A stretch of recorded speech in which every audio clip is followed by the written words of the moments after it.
Nous avons l'honneur et le réel plaisir d'être toujours devant vous, chers compatriotes, pour tout cela Kamakambo Congo. Vous le savez très bien que notre Congo est là au-dessus à Nyonso. Notre pays est merveilleux pour nous. Nous ne pouvons jamais accepter Kotika Yango na Maboko ya Bapaya. Chers compatriotes, parlons toujours du processus électoral en République démocratique du Congo. Avec fierté, nous disons bravo au peuple congolais. Parlons toujours de ce processus. Bande kunangai touti musika, bitumba oyo tolongi, touti na yango musika. Je tiens à féliciter la diaspora de la Belgique. Je tiens à féliciter la diaspora de l'Afrique du Sud, diaspora de la France, diaspora États-Unis, Belgique, France, États-Unis, Afrique du Sud. Je vous aime, je vous adore. Vous êtes aujourd'hui une fierté pour nous. Et je suis très heureux de vous. Bosali biso esengo moko ya kosakana te. Bandeko na nga bakongole. Esengeli tozalaka nde boye. Esengeli tozwa conscience ya mboka na biso. Oza na poto, oyebiki naza na France, naza na Belgique, naza na Russie, naza na Allemagne, naza na Afrique du Sud, naza na États-Unis, mais la République démocratique du Congo reste mon pays. Oui, nous devons tous cultiver ce patriotisme élevé dans le souci de protéger notre pays. Chers compatriotes, je suis heureux. Merci, merci beaucoup. Je remercie encore Noël Tchani Mwadjanvita. Noël Tchani Mwadjanvita. Noël Tchani, chers compatriotes, c'est un héros vivant. Tchani Mwadjanvita est un héros vivant. Il a joué un rôle très important dans l'histoire du Congo. Noël Tchani Mwadjanvita a réveillé beaucoup les Congolais. Que Dieu bénisse Noël Tchani Mwadjanvita. Mwadjanvita, Nzambe apambola yo, Nzambe wa mujulu akubeneshe, Mungu wa mbinguni akubariki. Beba baraka yake, Noël Tchani Mwadjanvita. Bande konangai, je ne blague pas. Na lokota makamunyoso na bozindo. Je remercie le service de l'ANER. Oyo bakie kokanga bulletin de vote. Ya fachi oyo ba vote fachi na Lubumbashi pe na ba province mosusu. Ba service de l'État oyo bakie kokanga. Bakangi ba Jean ya Seni. Au service ya Moïse Katumbi, un étranger. Avec le bulletin de vote. Il y a Félix Antoine Tshisekedi Tshilombo. Bakie kobwaka yango. Batondisi kaka ba urne. Na ba bulletin ya mopaya. Quelle méchanceté. Mopaya. Katumbi c'est un étranger. Mopaya. Aux 8 bulletins de vote ya mwana mboka. Félix Antoine Tshisekedi Tshilombo. Obwaki. Mais bozi bulletin de vote, ya mopaya. Mopaya. Boche na urne, bolobi ki yende ba vote.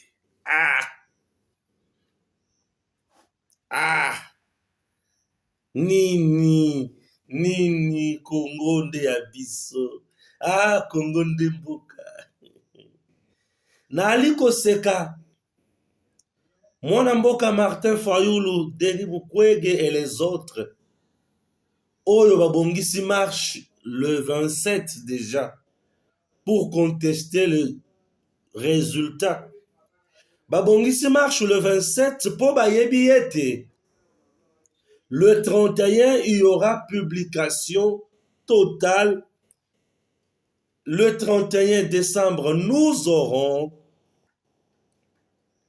le président élu provisoirement.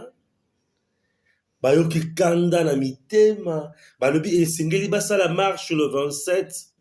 Cette marche, c'est avec quel peuple?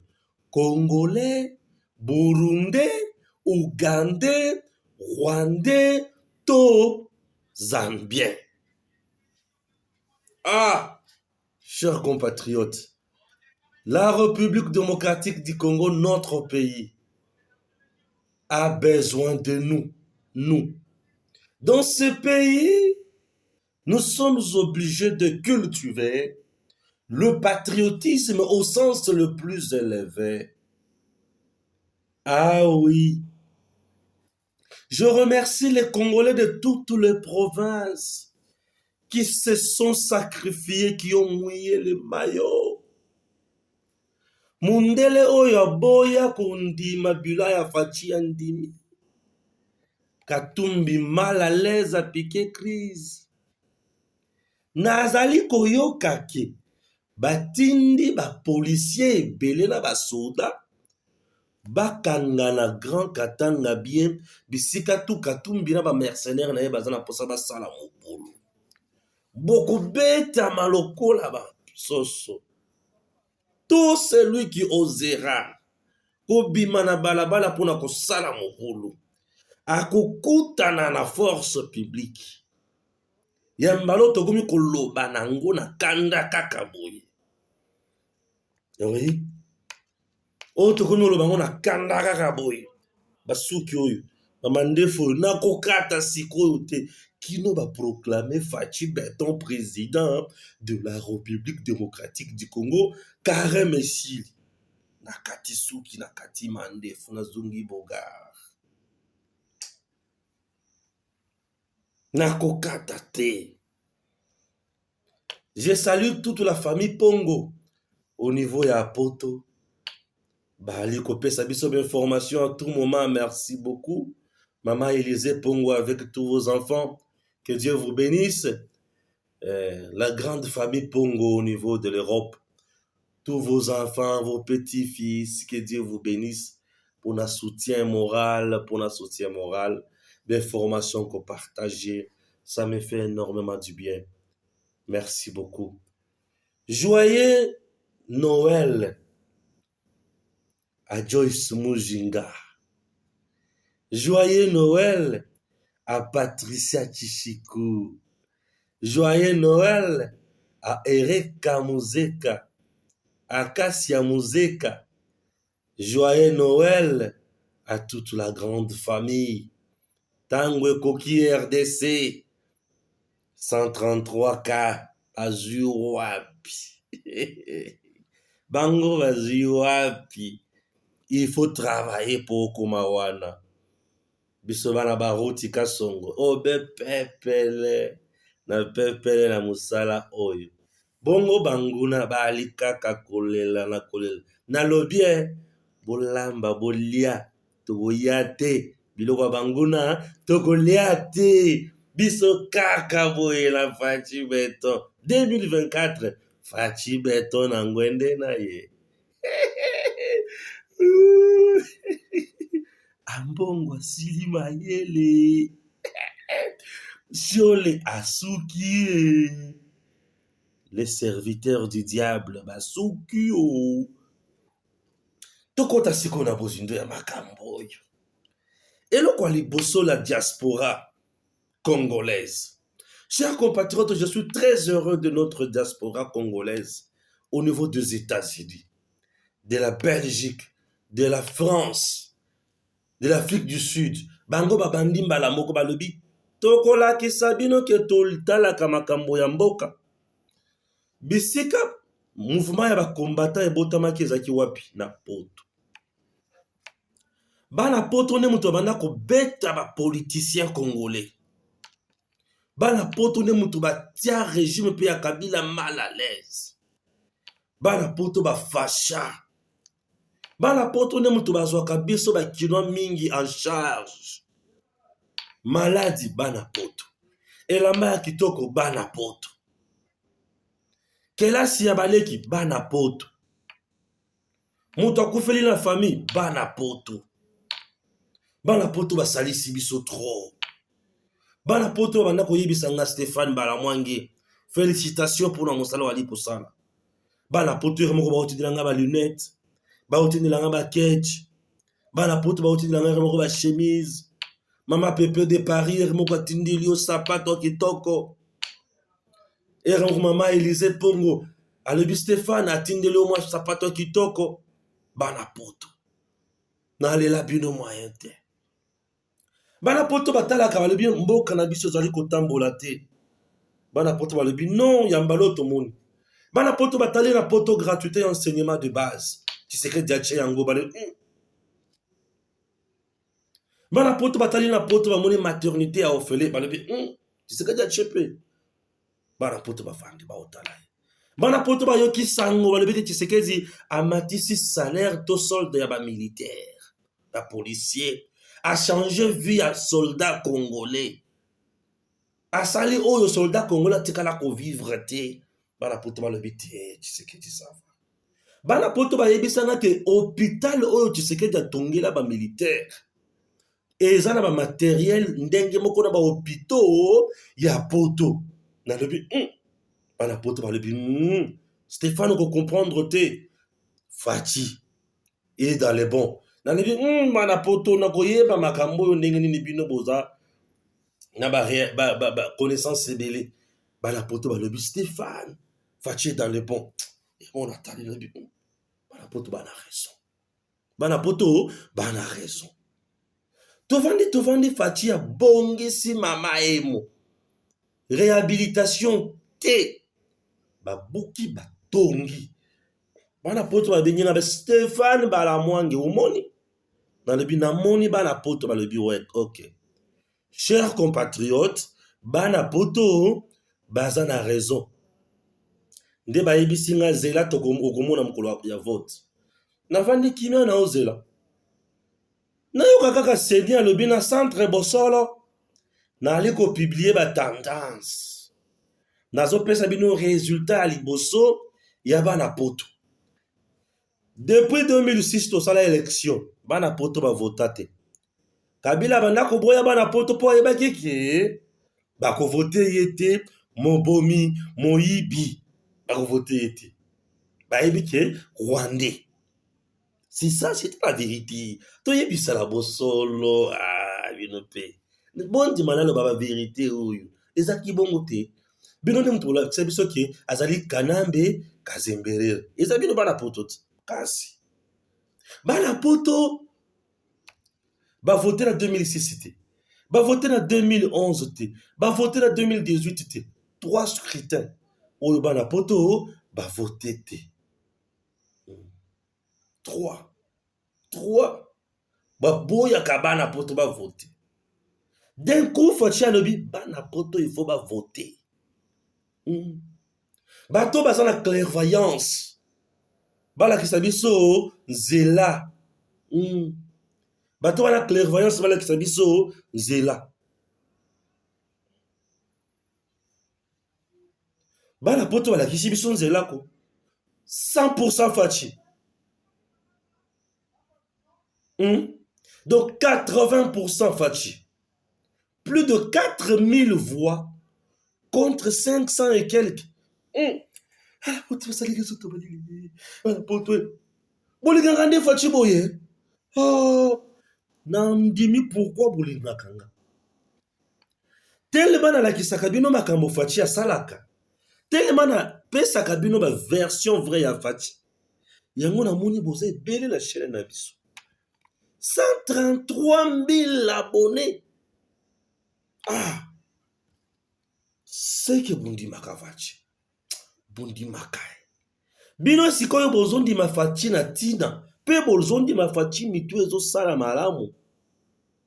Pointe, bon, mettre aujourd'hui différence entre Mboka na biso kala na Mboka na biso lelo. Bana poto. moto oyo avandi na mikili ya mondele andimi faci. Bongo yo vandi soki wapi faci te yo oyebi mwinda ya vere, yo oyebi mai ya kitoko, yo oyebi bagazi oyo basalaka mpona koshofe ndako na bino bashofaka yango. Tala moto oyo avandi lisika bashofaka ndako ayebi soki faci abongi na bino bovanda na ye. Ti ndenge mana poto bavote faci massivement, bandimi balobi faci abongi na biso tovanda na ye. Bana poto bayebi ndenge Kagame moyebi azoluka aboma Congo. Bana poto balobi bokeba l'unique oyo azotelemela Kagame faci. Yango tovandi à l'aise. Bana poto bavote faci massivement, bravo, chapeau bas.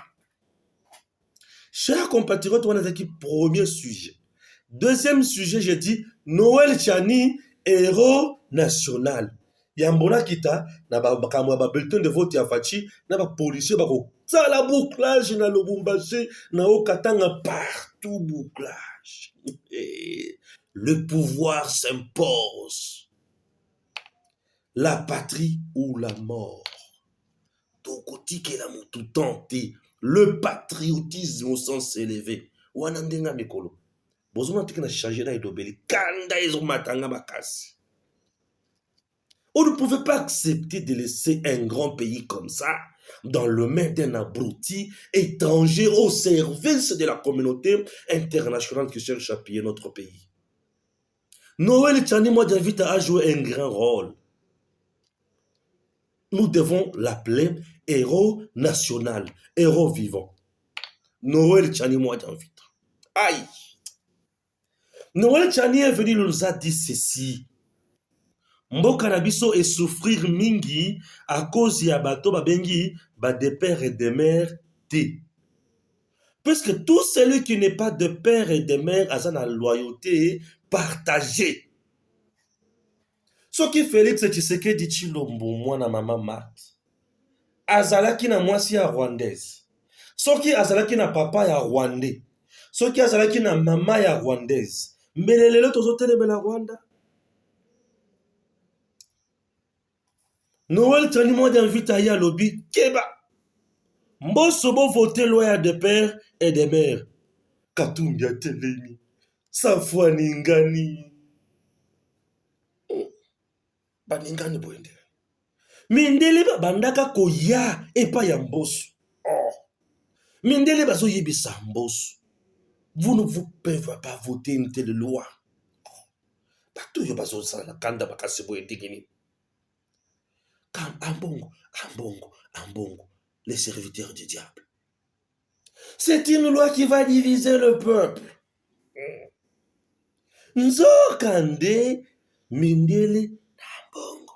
Bazalaki na candidat na bango. Toyeba kati. Faci aya lebi keba na candidat de l'étranger. Nani wana. Tofungola misobo yo totali ye. Ye moko wana kuna zambien, juif, italien, alinia comme président na biso. Mwana na yemba la moko zambien de père et de mère. Papa na ye kotolobi aza congolais. Mwana na ye kuna za zambien de père et de mère. Bango baza na miracle moko ya Nzambe na kati ya famille. Yaya. Noël Tchani alobi keba. Congo et Singili est dirigé par un Congolais de père et de mère. Pour les Rwandais, la communauté internationale, na San City Babondi Saka déjà piège na bango. Que nous, et Congolais d'origine, oyo tata to mama, aza Congolais. Mais Mobutu atikaka biso lobi e congolais d'origine oyo tata na mama baza banani bazairwa to ba congolais. Ba oyo baye ba changer yango na pete boye ndenge nini. Tovandi to lobi te boyete. Mais ils nous ont compliqué dans nos institutions. À tel point que tout voter loi te. Noël Chania le bité. Ceux qui vont voter loi wanate, nous allons hypothéquer la souveraineté de notre pays. Noël Chani nous a beaucoup aidé. Chani Mwadi Invita, c'est un héros national, héros vivant. Noël Chani. À l'ébit de père et de mère. Kende ko voter de père et de mère. Keba, Keba, Keba. Je fais partie. Yabato va accompagner Noël Chani dans ses combats. Chers compatriotes, je me félicite. J'ai joué un rôle important dans mon pays. Je bénis l'Éternel Dieu des armées. Je bénis mes parents. Peut-être j'ai joué un rôle important dans ce pays, moi aussi. Je vous disais toujours, un étranger était. Nalakisa bino lolenge nyonso, mutu wana boma batu. Nalakisa bino lolenge nyonso ayaka po asala ku wapi na Congo. Nalakisa bino ndenge mutu wana bandaki koyiba minere ya Congo. Ndenge aza tribaliste bato ba comprendre balobi toko voter te. Merci pour voter yete. Vous venez de sauver la République. Noël Chani a sauvé le pays. Noël Chani nous a réveillés. Puisque avant lui, on ne parlait pas de cette question. Il y a Congolais de père et de mère. On n'en parlait pas, on n'en parlait pas. Kabila nous avait déjà aveuglés avec sa constitution du 18 février 2006. Noël Chani a l'obité. C'est un piège. De père et de mère. Et bien, Congolais, nous sommes Fongolais Missou. Fongolais Matoyi. Congolais n'a pas le jamais. Nous votons Oyo. Asa de père et de mère. Et ceux qui ont dit malam, on peut pas voter Katumbi na Potouana. Ça va de père et de mère. Bien sûr. Voter tout la bango. T'as de père et de mère, n'est pas voter qui c'est qui. Au sentir que, pesiem pifo. Bokasi wa bokundu bonzo. Amatisi ngenge. Amatisi mikanda. C'est chaud, hein, là où je suis. Comprenez-moi. Et, Fatia Mati. Vous comprenez? Noël Chani nous a sauvés. Il a aidé la République à s'en sortir dans le piège. Il y a balkanisation. Noël Chani, merci beaucoup, papa. Vous êtes héros vivants. Vous venez de jouer un rôle très important dans l'histoire de notre pays. Et Noël Chani n'est pas un politicien, mais c'est un homme d'État. Il a regardé le bonheur et le bien-être de notre pays. Et a dit, je dois éclairer ces gens. C'est celui-là un bon leader. Un leader a une vision. Il éclaire toute une nation. Un leader a ali mwinda, na kati ya nation. Leader azali mwinda na kati ya nation. Noël Chani ali mwinda na kati ya nation congolaise. À un moment donné, le bi, écoutez, ne me votez plus, votez Fachi Beto. Ah, tu as dit, moi, vite. Ne me votez pas, votez Fachi Beto. Oui, allez, ne me votez pas, votez Fachi Beto. Noël Chani a soutenu Félix Antoine Tshisekedi Tshilombo. Voilà un patriote. Voilà un patriote. Oui. Ah, Fachi Beto. Le 31, bazo proclamé. Bako proclamé Nani Fachi Beton. Je le dis, Nanko Tovoti. Yokalisus. Na Lubumbashi. Na yoki sango ki bakangi biyibi ya Katumbi. Oyo bayi bajan criminel. Ya seni. Au service ya Katumbi. Il faut on ait le kuta. Tout ça est solo. Dans le biti. Mais dans mon lit, tu vas sortir dans le biti. Et ça est solo. Et ça, il y a solo. Jusqu'à présent, dans le démenti, il y a sénité. Ces agents-là sont des criminels. Ils ont voulu vendre notre pays dans le main d'un étranger abruti politique. Il faut les pendre. Ce sont des gens qu'il faut pendre. Donc, Djembi Kabango. Djembi Gesinga. Pas Fasumbinia. Yaver. Mon beso. Oui. Kagame, la communauté internationale des gens. Banyoko Libisoboy.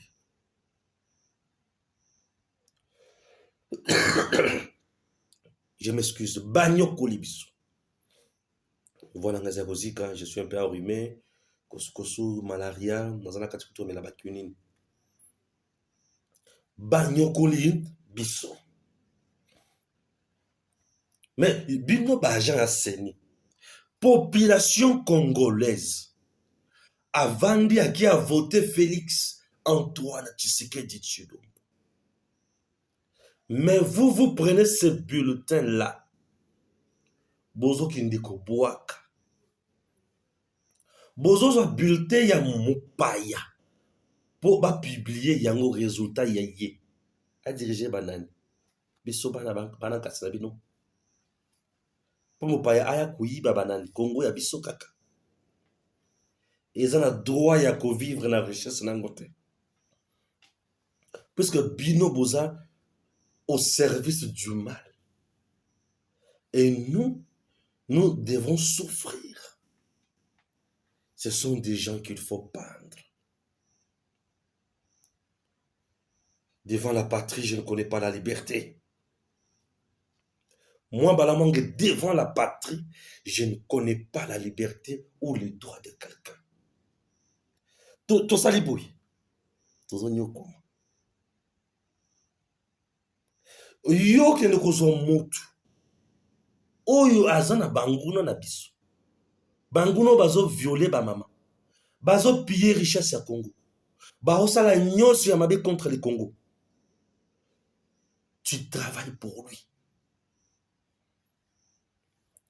Tu ne te limites pas là.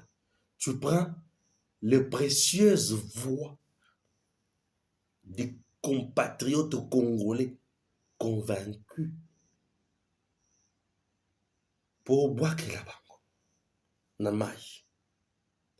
Il faut te pendre.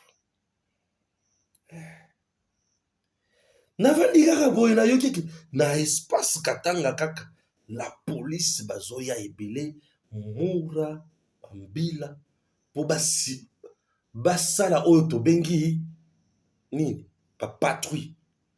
Ah ba konzi bazoyo kangai. Merci. Je l'avais dit, devant la menace de Nanga, Nanga aujourd'hui ne menace plus, il fait partie d'une rébellion. Devant la menace de Numbi, ils ont déjà planifié un complot contre la République. Et ils veulent à tout prix isoler le Grand Katanga des autres provinces de la RDC. Comment faire? Il faut organiser des patrouilles. J'ai aimé lorsqu'on associe aux policiers du Grand Katanga d'autres policiers venant d'autres provinces. Meilleure stratégie. Pourquoi? Parce que le policier du Grand Katanga, basation a confiance dans la population du Grand Katanga. La plupart entre bango bazo traité bango qui baza miyibi. Bazo kote la bato na bandako. Et vous associez également Moura. Naïbi Sakabino toujours, qui est na espace Katanga Moura bato Sakaye Makasi. Ce n'est pas tout.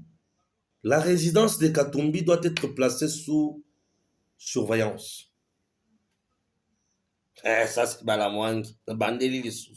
Si vous n'aviez pas envisagé cela, faites-le. J'avais dit en premier lieu dans d'autres émissions que Katumbi, il faut les placer sous écoute. Pendant ce temps, personne n'a le droit de sortir ou de quitter le territoire national. 1. Personne n'a le droit de quitter le territoire national parmi tous ceux qui étaient candidats président de la République. Personne n'a le pouvoir de quitter le territoire national. Ça fait de un. De deux, tout le monde va rester ici durant 30 jours. Je dis, tout le monde restera au pays durant 30 jours. Attention qu'il y a Sali Boy à Kofate. Attention qu'il y a Sali Boy à Kofate. Tout le monde va rester au pays 30 jours. C'est-à-dire, on proclame toqué na contentieux et puis tout ça nini. Toqué na prestation de serment le 24 janvier. Ouais. 30 jours et coquille. Mais comme si on s'allume sur ce bandit. Tout le monde devient libre. Devant la patrie, il n'y a pas la liberté. Ouais. Devant la patrie, il n'y a pas la liberté, il n'y a pas les droits. La patrie est au-dessus de tout. La patrie. Moi, je suis le défenseur de la patrie. La patrie est au-dessus de tout. Puisque la patrie, ils ont la âme et la yo, tu as pour honneur la liberté, yo, je dois voyager. Tu ne voyages pas. Reste là. Katumbi et les autres, il faut les placer sous écoute. Je reprends toujours le coup. Ouais. Il faut les placer sous écoute. Il n'y a que 15 personnes et entourage, des hommes clés. Vous les placez sous écoute. Tout le monde reste ici. Ouais. Au-delà de ça, il faut perquisitionner banda qu'on a ferme na bango nyos. On doit fouiller partout. Et dans le Grand Katanga,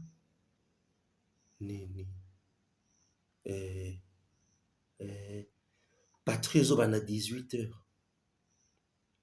15h. 18h, même patrouille est bandé déjà.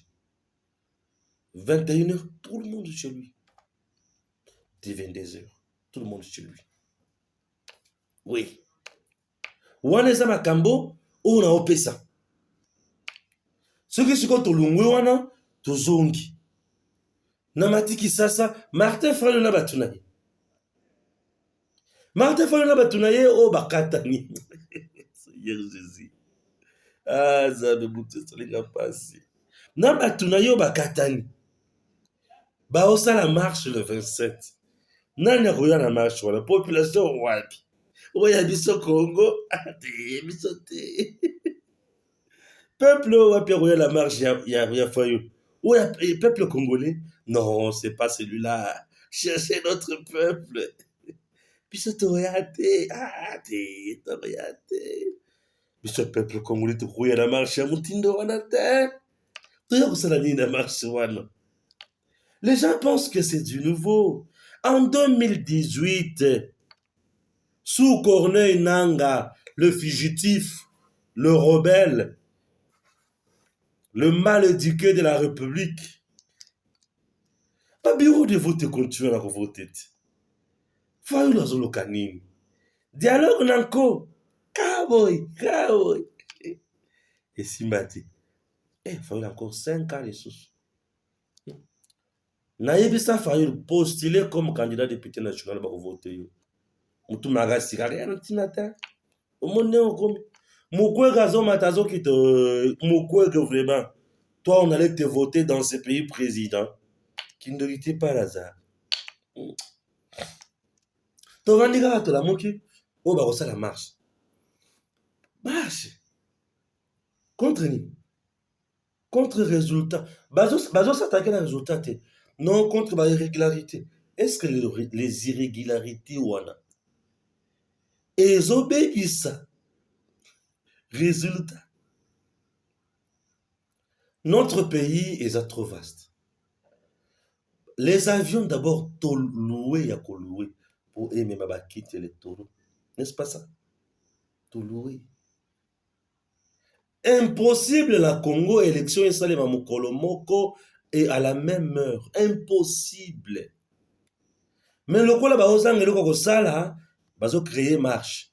Je vous ai dit que kuna bango plan na bango c'est les dialogues.